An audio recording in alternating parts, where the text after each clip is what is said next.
Shalom Bapak Ibu yang dikasihi oleh Tuhan. Senang kita bisa berjumpa bersama meski kita belum bisa berjumpa secara tatap muka di gereja, tetapi kita bersyukur bersama karena pada hari ini kita boleh mengikuti ibadah Rabu Abu. Dan kita percaya bahwa kalau kita boleh beribadah bersama itu hanya karena anugerah Tuhan. Karena itu mari kita menyiapkan hati kita dengan sebuah pujian. Ku masuk ruang Maha Kudus.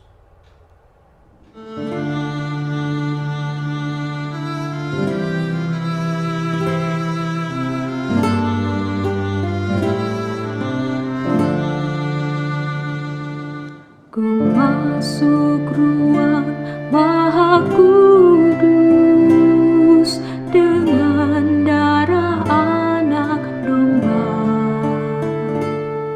Ku masuk dengan hati tulus menyembah yang Maha Kuasa. Ku masuk ruang Maha Kudus dengan darah anak domba.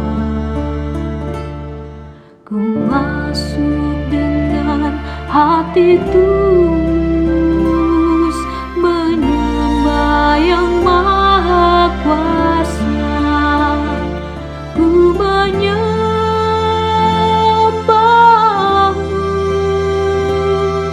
ku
tulus menyembah yang Maha Kuasa.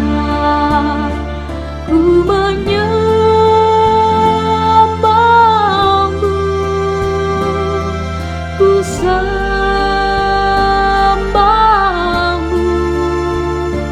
ku menyembahmu, ku sebab namamu kudus, kudus Tuhan.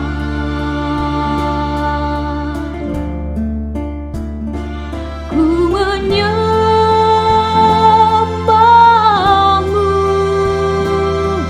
ku sembahmu, ku menyembahmu,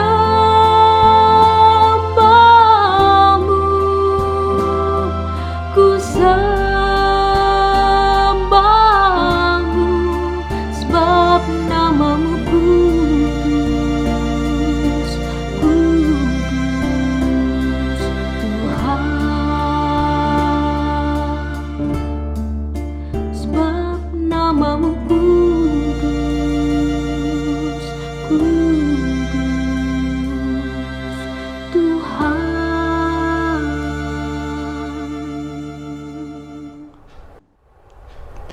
Mari kita bersama berdoa.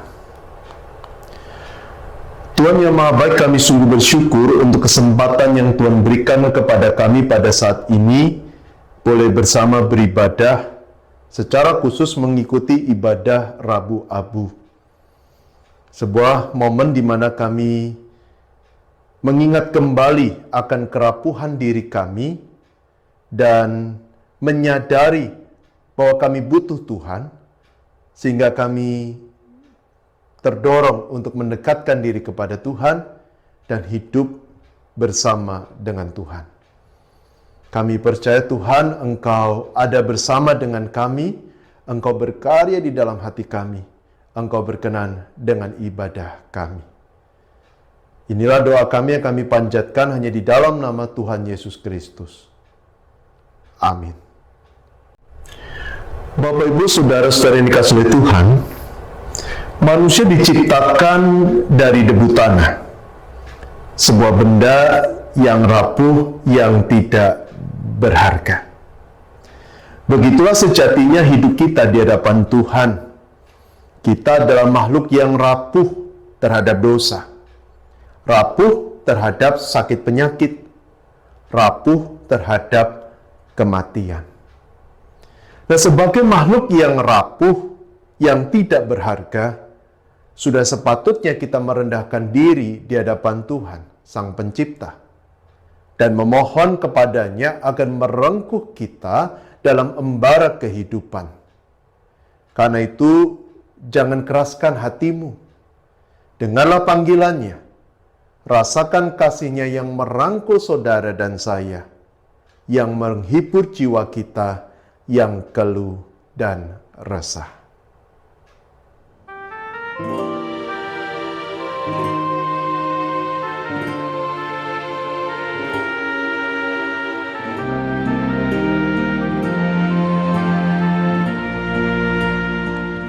Aku berdiam di kesunyian, di keheningan bait Bapa, tanpa kata dan tanpa bahasa, hanya menunggu Engkau Tuhan.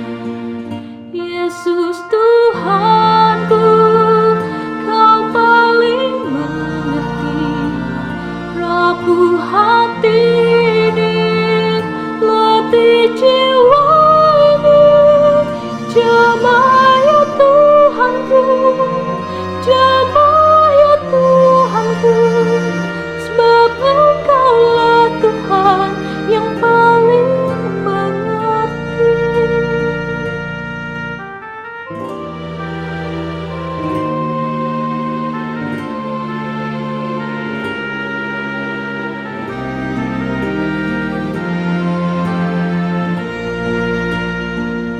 Aku berdiam di kesunyian, di keheningan bait Bapa, tanpa kata dan tanpa bahasa, hanya menunggu Engkau Tuhan. Yesus Tuhanku, Kau paling mengerti rapuh hati ini, letih jiwa ini.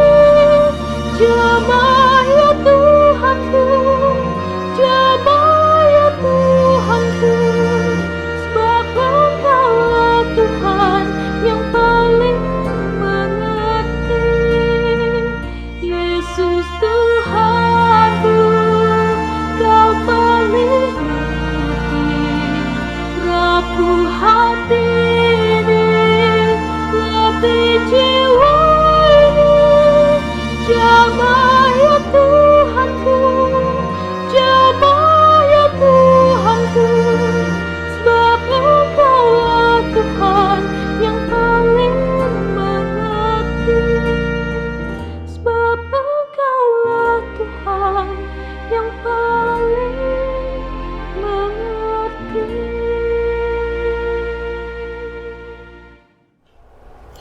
Mari sebelum kita bersama membuka, membaca, merenungkan firman Tuhan, kita bersama berdoa memohon pimpinan Tuhan. Mari kita berdoa. Tuhan yang Maha Baik, kami sungguh bersyukur untuk kesempatan Tuhan berikan buat kami pada saat ini, boleh bersama membaca dan merenungkan kebenaran firman-Mu. Kami percaya Tuhan Engkau berkarya di dalam hati kami dan menolong kami, sehingga kami dapat mengerti memahami firman-Mu dan melakukannya dalam kehidupan kami hari demi hari. Karena itu kami membuka hati kami untuk Engkau ajar, Engkau bentuk, ya Bapa. Di dalam nama Tuhan Yesus yang Maha Baik kami sudah berdoa. Amin. Saudara sekalian, saya mengajak kita di bawah tema berpuasa dengan hati. Saya mengajak kita bersama membuka Injil Matius pasal yang ke-6. Injil Matius pasal yang ke-6 ayat yang pertama. Lalu kita lanjutkan ayat yang ke-16 sampai 18. Matius 6 ayat 1. Lalu kita lanjutkan ayat yang ke-16 sampai 18. Tertulis demikian. Ingatlah, jangan kamu melakukan kewajiban agamamu di hadapan orang supaya dilihat mereka. Karena jika demikian, kamu tidak beroleh upah dari Bapamu yang di sorga. Ayat 16. Dan apabila kamu berpuasa, janganlah muram mukamu seperti orang munafik. Mereka mengubah air mukanya supaya orang melihat bahwa mereka sedang berpuasa. Aku berkata kepadamu, sesungguhnya mereka sudah mendapat upahnya. Tetapi apabila engkau berpuasa, minyakilah kepalamu dan cucilah mukamu, supaya jangan dilihat oleh orang bahwa engkau sedang berpuasa, melainkan hanya oleh Bapamu yang ada di tempat tersembunyi. Maka Bapamu yang melihat yang tersembunyi akan membalasnya kepadamu. Sampai sembilan jawab bacaan kita pada saat ini. Saudara sekalian, seorang penulis bernama Gary Chapman, dia pernah menulis sebuah buku yang berjudul Love is a Verb. Cinta, kasih adalah sebuah kata kerja. Bapak Ibu, dari judulnya saja kita bisa tergelitik. Karena Gary Chapman memilih judul Love is a Verb, sebuah kata kerja, bukan kata benda atau kata sifat.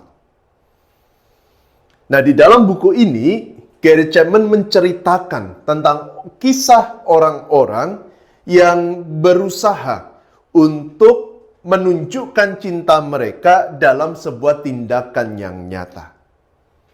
Tujuannya supaya kita para pembacanya dan juga banyak orang menyadari bahwa cinta itu harus diwujudkan dalam sebuah tindakan nyata.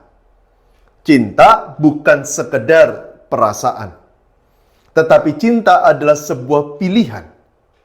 Memilih untuk melakukan sesuatu bagi orang yang kita cintai. Cinta adalah sesuatu yang bukan hanya sekedar dibicarakan, tetapi sesuatu yang harus diwujud nyatakan. Karena itu cinta adalah sebuah kata kerja. Nah, Bapak Ibu yang dikasihi Tuhan, kalau kita lihat di dalam Alkitab, sebetulnya prinsip ini pun diajarkan di dalam Alkitab. Kalau misalnya kita mengutip atau kalau diizinkan saya meminjam apa yang ditulis oleh penulis surat Yakobus dalam Yakobus 2, ketika di sana penulis surat Yakobus menghubungkan antara iman dan perbuatan. Dan kalau saya boleh meminjam tulisan tersebut dan mengganti kata iman dengan kasih, maka kalimat itu akan menjadi seperti ini. Demikian juga halnya dengan kasih. Jika kasih itu tidak disertai perbuatan, maka kasih itu pada hakikatnya adalah mati. Tetapi mungkin ada orang berkata, padamu ada kasih dan padaku ada perbuatan. Aku akan menjawab dia, tunjukkanlah kepadaku kasihmu itu tanpa perbuatan. dan aku akan menunjukkan kepadamu kasihku dari perbuatan-perbuatanku. Bapak Ibu, kalau kita membaca ayat ini, kalimat ini dalam pengertian seperti ini, tentu kita akan memahami bahwa kasih itu harus diwujudkan dalam perbuatan. Dan ini sejalan dengan apa yang ditulis dalam 1 Yohanes 3:18.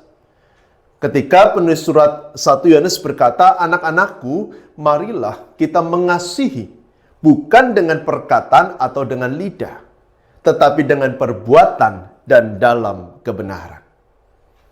Alkitab menyatakan dengan tegas dan jelas kepada kita bahwa kasih dan perbuatan itu adalah satu kesatuan yang tidak terpisahkan.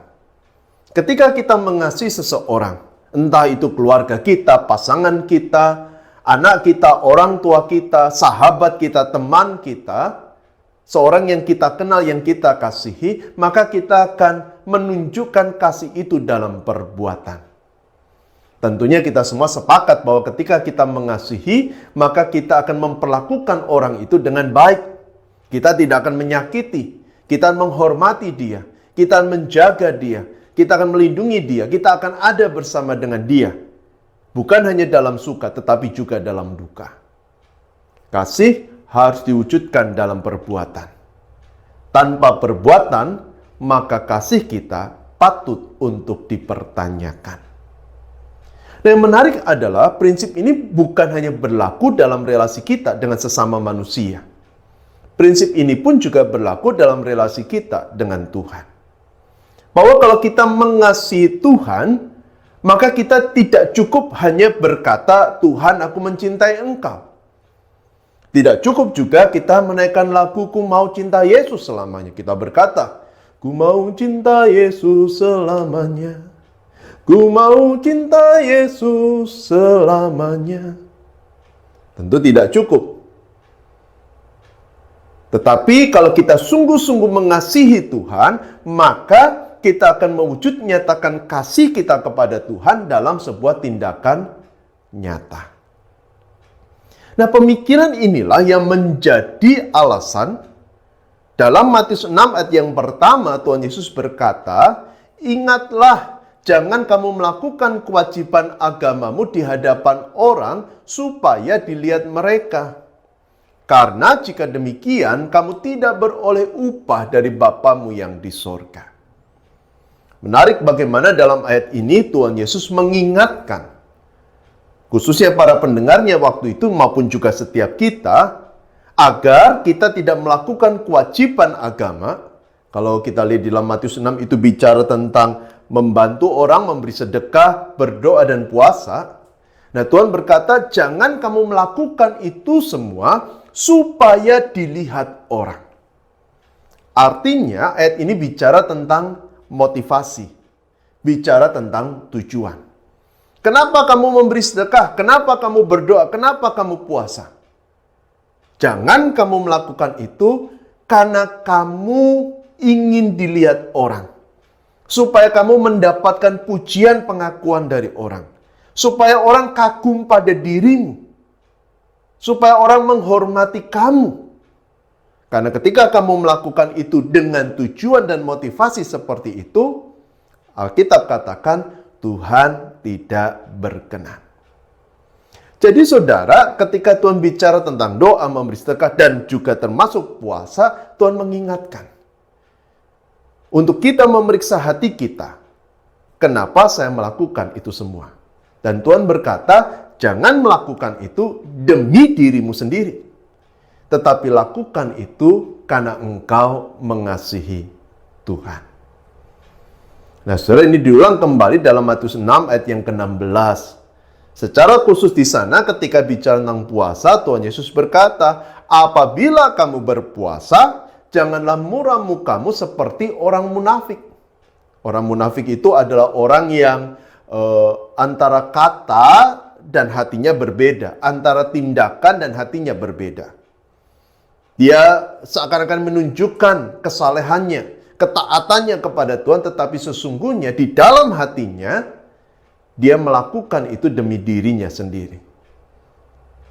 Sama itu Tuhan melanjutkan, jangan murah mukamu seperti orang munafik. Mereka mengubah air mukanya supaya orang melihat bahwa mereka sedang berpuasa.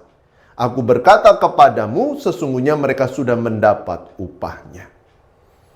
Tuhan mengingatkan pendengarnya waktu itu dan juga setiap kita, agar ketika kita berpuasa dalam hal ini, Tuhan berkata, jangan melakukan itu dengan tujuan atau motivasi yang egoistis. Melakukan itu demi orang memuji kamu. Melakukan itu demi orang mengakui kamu. Melakukan itu demi dirimu sendiri. Dan Tuhan berkata, kalau kamu melakukan seperti itu, kamu sudah mendapatkan apa yang kamu inginkan. Tetapi Tuhan tidak berkenan dengan puasamu, dengan ibadahmu. Jadi sudah menarik bagaimana Tuhan mengkaitkan antara puasa, ibadah kita dengan motivasi, dengan tujuan. Tuhan berkata bahwa kalau kamu melakukan kewajiban ibadahmu dengan tujuan hanya untuk kepentinganmu sendiri, karena engkau mengasihi dirimu sendiri, maka ibadahmu tidak berkenan di hadapan Tuhan. Nah, kalau begitu seharusnya hati seperti apa yang harus kita miliki agar ibadah kita berkenan di hadapan Tuhan? Tuhan secara tidak langsung mau mengatakan bahwa apapun yang kamu lakukan, lakukanlah seperti untuk Tuhan, bukan untuk manusia. Kolose 3:23. Artinya, ibadah kita, puasa kita, seharusnya kita lakukan untuk menunjukkan cinta kita kepada Tuhan. Untuk menunjukkan kasih kita kepada Tuhan. Disitulah Tuhan akan berkenan dengan ibadah kita. Dan ini sejalan dengan makna puasa itu sendiri. Bapak Ibu, kenapa kita harus berpuasa? Alkitab memberikan beberapa alasan kepada kita. Yang pertama, di dalam Yunus pasal yang ketiga, puasa di sana dilakukan sebagai bentuk pertobatan. Sebagai ungkapan penyesalan karena kita sudah berdosa. Dan kita berpuasa memohon pengampunan dari Tuhan. Jadi dengan kata lain, puasa dilakukan karena kita menyadari saya orang berdosa, saya sudah menyakiti hati Tuhan, dan saya ingin bertobat. Saya ingin berbalik dari jalan saya yang salah dan mendekat kepada Tuhan. Makna puasa yang lain, tujuannya adalah untuk mendekatkan diri kepada Tuhan. Kita bisa melihat dalam Matius 6 ayat 17-18. Puasa bukan untuk mendapatkan apa yang kita inginkan, tetapi puasa untuk mendekatkan diri kita kepada Tuhan. Alkitab pun juga mendorong kita berpuasa dengan tujuan untuk melatih diri agar kita bisa mengendalikan keinginan kita. Sehingga ketika kita bisa mengendalikan keinginan kita, maka kita akan hidup untuk Tuhan, bukan untuk memuaskan keinginan kita sendiri. Dalam Yakobus pasal yang pertama, ayat yang ke-14-15, di sana penulis surat Yakobus mengingatkan bahwa keinginan itu mencobai kita dan membuat kita jatuh dalam dosa. Karena itu, Tuhan mendorong kita untuk mengendalikan keinginan, bukan dikendalikan oleh keinginan. Dan puasa merupakan latihan rohani bagi kita untuk mengendalikan keinginan, sehingga pada akhirnya kita hidup untuk menyenangkan hati Tuhan seturut dengan kehendak Tuhan, bukan keinginan kita. Di dalam Alkitab pun juga kita didorong puasa untuk apa? Mencari apa yang Tuhan mau. Untuk mempersiapkan diri agar kita bisa melayani Tuhan. Seperti yang dilakukan Tuhan Yesus dalam Matius 4 ayat yang pertama sampai kedua. Sebelum dia memulai pelayanannya, dia berpuasa 40 hari. Karena apa? Puasa itu menjadi momen di mana dia mencari apa yang Allah mau dan juga mendekatkan diri sehingga mendapatkan kekuatan untuk bisa melayani dengan setia. Jadi kalau kita lihat dari alasan-alasan ini, sesungguhnya puasa dilakukan karena kita mencintai Tuhan. Karena saya mencintai Tuhan, saya menyadari dosa saya menyesal, saya bertobat. Karena saya mencintai Tuhan, saya mau mencari apa yang Tuhan mau. Karena saya mencintai Tuhan, maka saya ingin belajar mengendalikan keinginan, bukan dikendalikan keinginan. Karena saya mencintai Tuhan, maka saya ingin mendekat kepada Tuhan. Jadi, puasa sesungguhnya bukan untuk mendapatkan yang kita mau. Puasa bukan untuk menghindari bahaya. Puasa bukan sesuatu yang kita lakukan karena kita berakar pada keinginan kita pribadi. Puasa sesungguhnya dilakukan sebagai wujud cinta kita kepada Tuhan. Karena itu, saudara, sebagai orang-orang yang mencintai Tuhan, maka seharusnya kita pun juga berpuasa. Nah, mungkin beberapa di antara kita yang bertanya, Pak, apakah puasa bagi orang Kristen sebuah keharusan? Saya akan berkata, ya dan tidak. Tidak kalau kita berpuasa untuk mendapatkan apa yang kita mau. Tidak kalau kita berpuasa demi mendapatkan keselamatan. Tidak kalau kita berpuasa agar kita mendapatkan cintanya Tuhan. Saya akan katakan tidak. Kenapa? Karena keselamatan adalah kasih karunia dari Tuhan. Yang kita terima karena kasih Tuhan, bukan karena kita berpuasa. Hal ini dinyatakan dengan tegas dan jelas dalam Efesus 2 yang ke-8 sampai 9. Di sana Paulus berkata, sebab karena kasih karunia kamu diselamatkan. Itu bukan hasil usahamu, tetapi pemberian Allah. Itu bukan hasil pekerjaanmu. Jangan ada orang yang memegahkan diri. Jadi kalau kita bisa menerima keselamatan, itu karena kasih karunia Tuhan. Bukan karena puasa kita, bukan karena perbuatan baik kita, bukan karena ibadah kita. Tetapi keselamatan kita terima karena kasih karunia Tuhan. Kalau kita dicintai Tuhan pun bukan karena kita lebih saleh dari orang lain. Tetapi semua murni karena Tuhan mengasihi kita. Kalau kita terhindar dari bahaya, itu karena Allah memelihara kita. Karena Allah mengasihi kita. Bukan karena kita berpuasa. Kalau kita mendapatkan apa yang kita inginkan, itu pun juga bukan karena kita berpuasa. Tetapi karena Allah memandang itu baik untuk kita. Karena itu kalau tadi kembali pertanyaannya, apakah berpuasa harus? Kalau kita melakukannya untuk diselamatkan, mendapatkan kasih Tuhan, maka saya akan katakan tidak harus. Tetapi, kalau kita melakukannya sebagai wujud cinta kita kepada Tuhan, maka saya sangat mendorong saudara untuk melakukannya.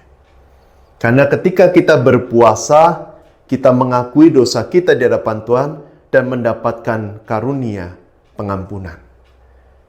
Ketika kita berpuasa untuk mendekatkan diri pada Tuhan, maka sungguh Tuhan berkata, kita akan menemukan Dia dekat dalam hidup kita. Ketika kita berpuasa karena ingin mengendalikan keinginan dan hidup seturut dengan apa yang Allah mau, maka sungguh Allah akan mampukan kita untuk mengendalikan keinginan, bukan dikendalikan keinginan. Sehingga pada akhirnya kita bisa hidup seperti yang Allah inginkan. Kalau kita puasa untuk mencari apa yang Allah mau dan sungguh karena kita ingin melayani Tuhan, Allah pun berkenan dengan itu semua. Jadi kalau kita berpuasa karena saya mencintai Tuhan, saya mengasihi Tuhan, dan saya berpuasa untuk menunjukkan cinta dan kasih saya kepada Tuhan, maka saya akan mendorong saudara untuk berpuasa. Karena itu, pertanyaan bukan apakah saya harus berpuasa. Pertanyaannya adalah, apakah saudara mengasihi Tuhan? Apakah saudara ingin dekat dengan Tuhan? Apakah saudara ingin menyatakan kasih dan cinta rasa syukur saudara kepada Tuhan? Apakah saudara ingin belajar mengendalikan keinginan? Kalau iya, maka saya akan berkata, itu harus kita lakukan. Dan mungkin beberapa di antara kita bertanya lebih jauh, bagaimana caranya berpuasa? Pertanyaan ini sering diajukan kepada saya oleh teman-teman saudara yang ingin belajar berpuasa. Bagaimana caranya berpuasa? Saudara sekalian, di dalam Injil Matius pasal 6 ayat yang ke-16 sampai 18, di sana Tuhan menggunakan satu kata dalam bahasa Yunani, yaitu nesteuo. Dalam bahasa Yunani, kata nesteuo ini berarti berpantang makan dan minum. Tapi nesteuo ini bukan diet ya, beda dengan diet. Diet itu untuk menurunkan berat badan, itu tujuannya untuk alasan kesehatan. Tapi nesteuo ini adalah pantang makan dan minum sebagai sebuah latihan rohani. Yang dilakukan bisa 1 hari, bisa beberapa hari. Jadi dalam Alkitab sendiri kalau kita bicara puasa, itu biasa dilakukan dengan pantang makan dan minum.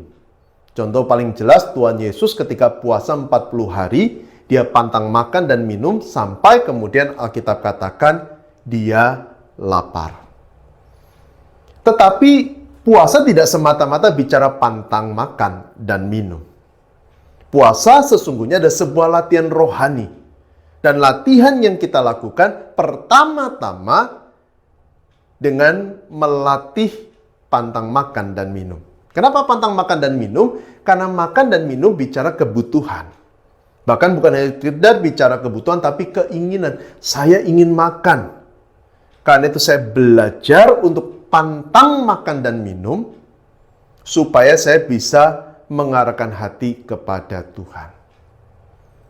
Nah saudara, kalau kita lihat bagi konteks kita sekarang, bukan hanya bicara pantang dan makan dan minum, tetapi puasa itu sebetulnya ada pantang terhadap segala sesuatu yang mengikat hati kita, sehingga hati kita, hidup kita teralihkan dari Tuhan.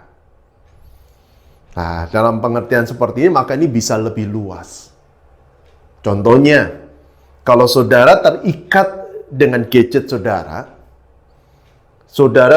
bangun tidur yang dilakukan pertama cari gadget, bukan cari Tuhan. Saudara menghabiskan cukup banyak waktu untuk screen time, untuk melihat gadget saudara. Dan ketika saudara pergi dari rumah tanpa membawa gadget, tiba-tiba hati dipenuhi oleh kegalauan, kerisauan, khawatir, maka sesungguhnya gadget sudah mengikat hati kita. Bahkan kalau kita kemudian berkata, saya tidak punya waktu beribadah kepada Tuhan saat teduh, tapi saya punya waktu buka gadget. Artinya tanpa sadar kita sedang mengatakan bahwa gadget lebih penting daripada Tuhan. Atau kita bicara yang lain, hobi.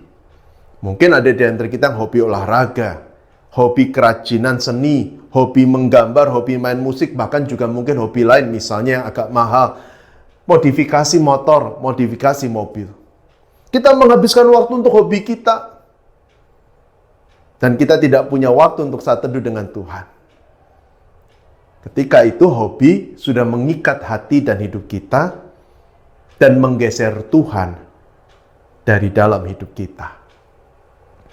Nah, puasa bisa dilakukan untuk mengarahkan hati kepada Tuhan dan bukan pada semua yang sudah merenggut hati kita. Karena itu ada beberapa sahabat, mereka puasa buka handphone, bahkan pegang handphone. Mereka puasa hobi. Mereka tidak melakukan apa yang mereka senangi. Karena mereka ingin melepaskan diri dari ikatan-ikatan itu, sehingga hati mereka bisa tertuju kepada Tuhan. Itu pun adalah puasa. Jadi saudara, dalam konteks kita saat ini, puasa ini pengertiannya luas. Bukan hanya bicara pantang dan makan dan minum. Kalau kita pantang makan dan minum, tapi masih menghabiskan waktu untuk buka handphone, sehingga kita nggak punya waktu untuk berdoa, masih menghabiskan waktu untuk hobi, sehingga kita tidak punya waktu bersaat teduh, maka puasa kita tidak ada artinya. Puasa itu berarti pantang terhadap segala sesuatu yang mengikat hati kita, pantang terhadap segala sesuatu yang membuat perhatian kita teralih dari Tuhan, demi melakukan itu semua. Kita pun harus puasa untuk itu. Dengan demikian, maka kita akan bisa mendekatkan diri pada Tuhan. Jadi saudara, ketika puasa bukan berarti kita nggak melakukan apapun. Justru ketika kita puasa, waktu yang kita pakai untuk hal-hal lain itu, kita pakai untuk berdoa pada Tuhan. Waktu yang kita pakai untuk hal-hal yang lain itu, kita pakai untuk bersatu membaca Alkitab.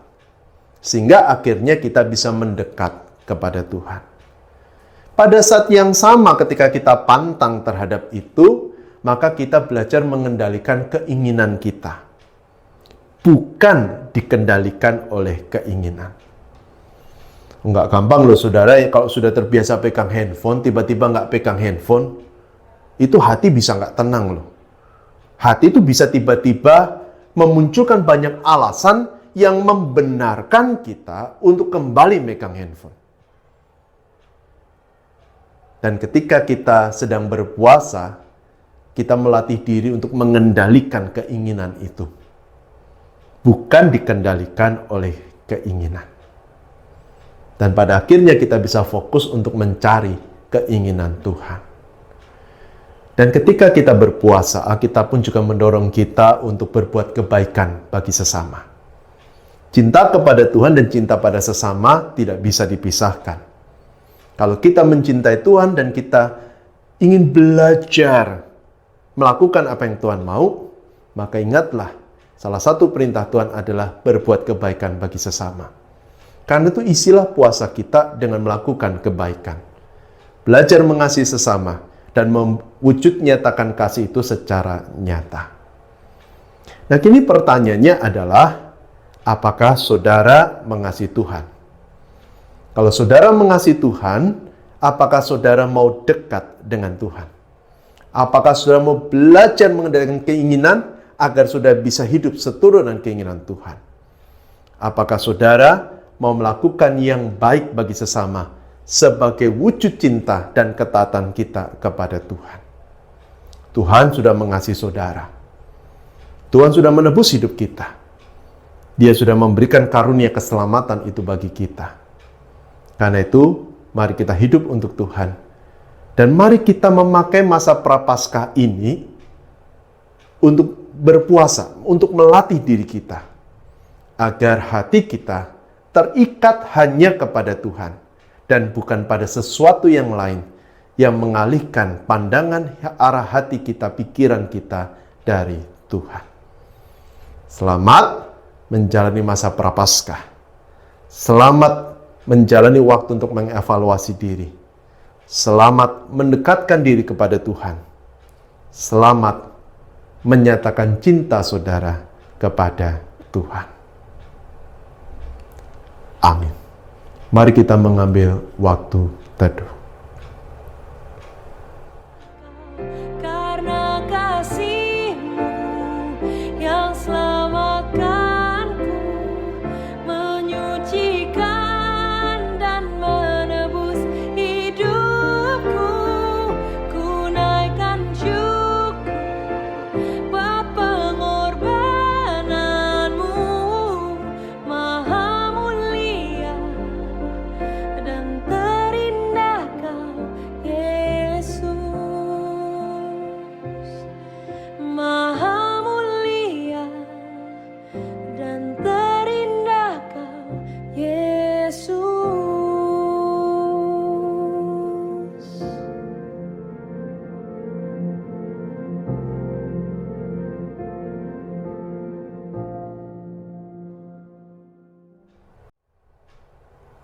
Makna abu. Saudara sekalian, pada hari ini kita bersama-sama mengikuti ibadah Rabu Abu.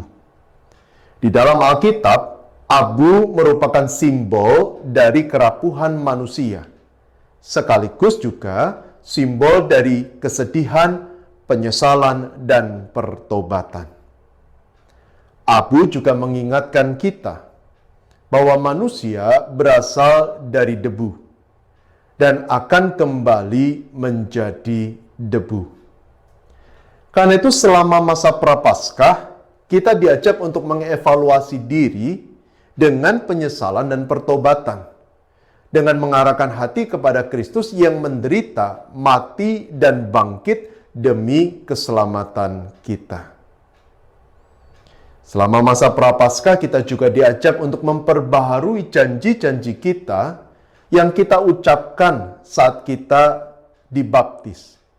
Yaitu ketika kita mati atas hidup yang lama dan bangkit kembali dalam hidup yang baru bersama dengan Kristus.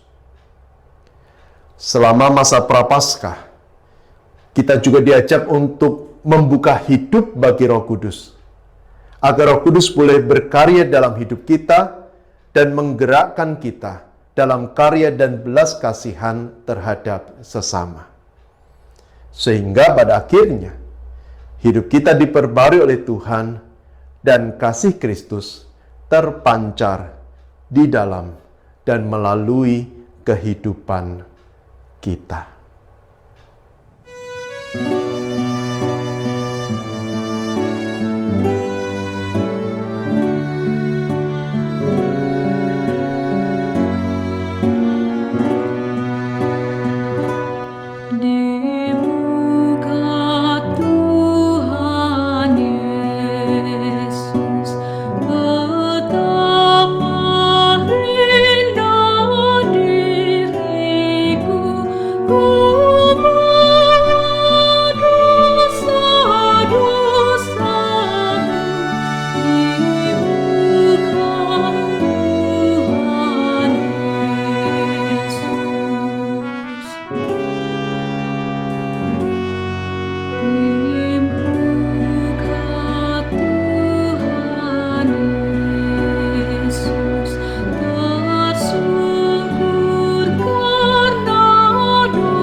Mari kita bersama memanjatkan doa syafaat kita.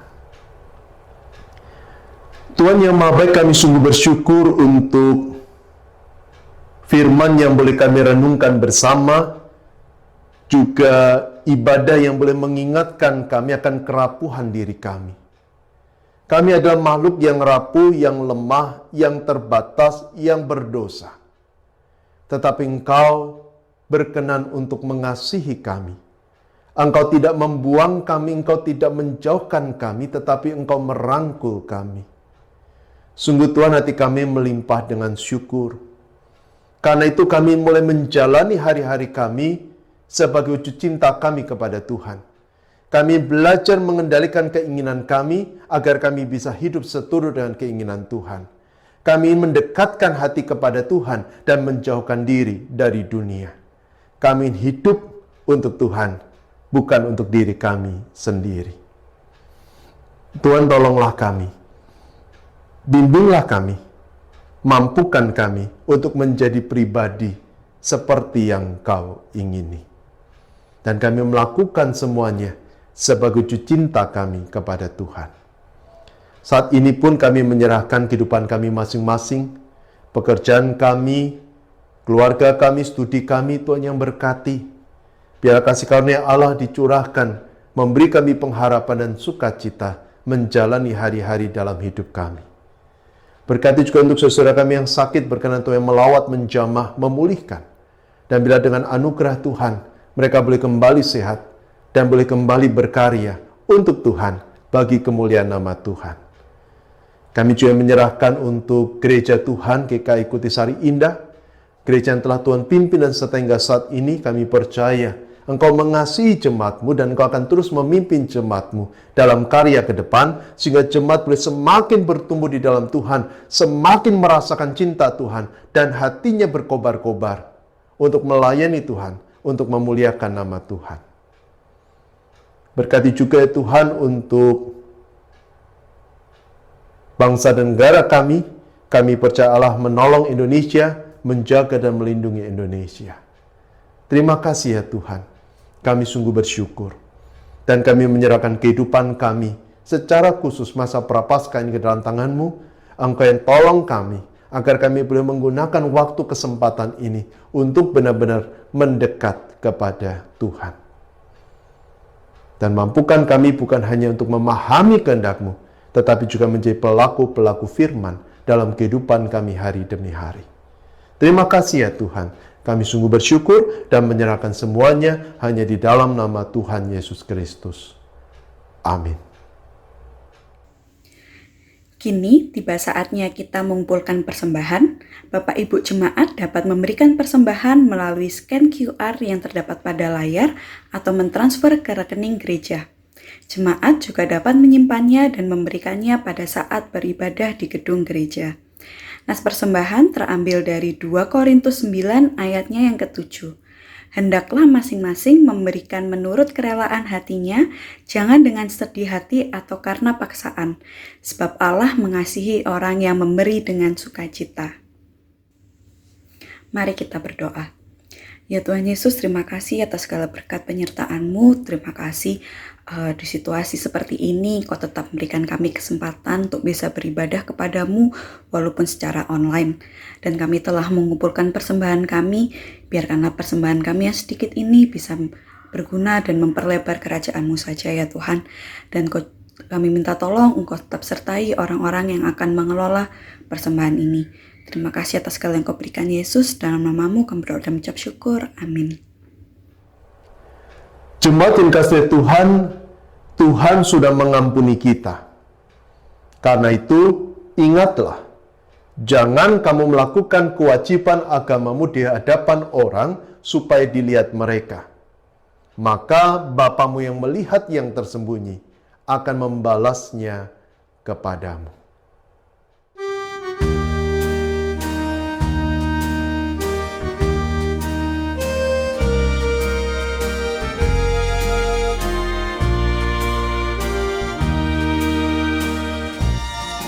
Aku berubah, sungguh ku berubah, waktuku serahkan hatiku. Aku berubah, sungguh ku berubah, waktuku serahkan semua yang ku kasih.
Waktuku serahkan semua.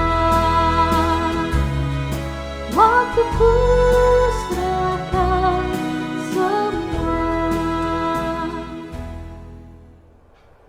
Kini terimalah berkat dari Tuhan. Allah sumber segala kasih karunia yang telah memanggil engkau dalam Kristus kepada kemuliaan yang kekal. Dia akan melengkapi, meneguhkan, menguatkan, dan mengokohkan iman saudara dari sekarang sampai selama-lamanya. Amin.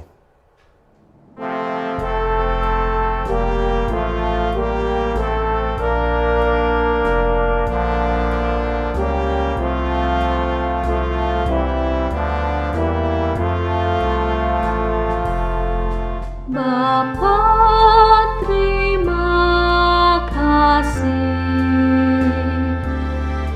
Bapa, terima kasih. Bapa di dalam surga, ku berterima kasih.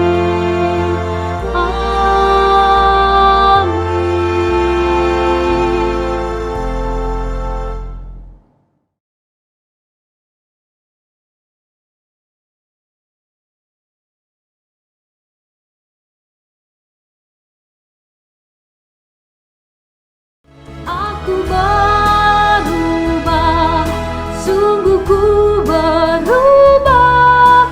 Waktuku serahkan hatiku. Aku berubah, sungguh ku berubah. Waktuku serahkan semua. Yang ku kasihi kini lenyap, yang lebih baik aku dapat. Aku berubah, sungguh ku berubah. Waktuku serahkan semua. Waktuku